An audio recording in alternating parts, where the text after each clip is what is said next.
Can you tell me how it all began with you suffering from an eating disorder? I guess it all started around 3 years ago. Um, I was really preoccupied with what I looked like because I often found I was comparing myself to other girls, particularly the girls in my year at school. And I thought that maybe if I changed myself in some ways, I'd be happier. And a lot of it also originated with my chronic fatigue syndrome because it stopped me from doing all the sports I love doing, and that actually led me to gain a lot of weight before my anorexia really kicked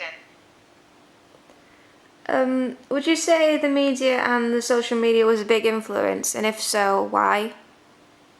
I think as far as my eating disorder happening and starting, I think it was a small factor really, but not the biggest factor. It definitely played a role because, of course, it's a whole kind of comparison. It's all these things that you see and you wish you were, but I don't think it was the main thing that caused it all to happen, because the main thing I was comparing myself to was the other people around me rather than the things I was seeing in the media.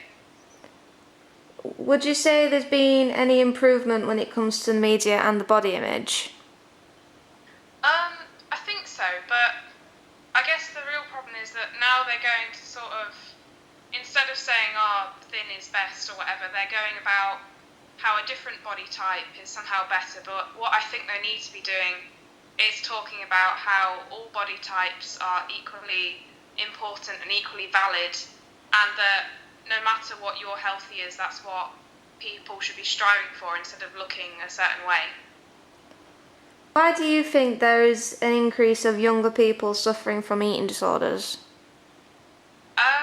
I think to a certain extent social media doesn't help with that because people are getting exposed much younger, but I think the people who are getting it when they're younger would have got it when they're older anyway, because it's just a case of getting triggered, I think, and being exposed to social media does trigger you earlier, I think.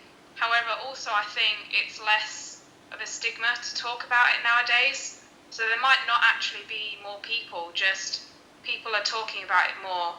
And so the problems are brought into the limelight a lot more than they would have been beforehand.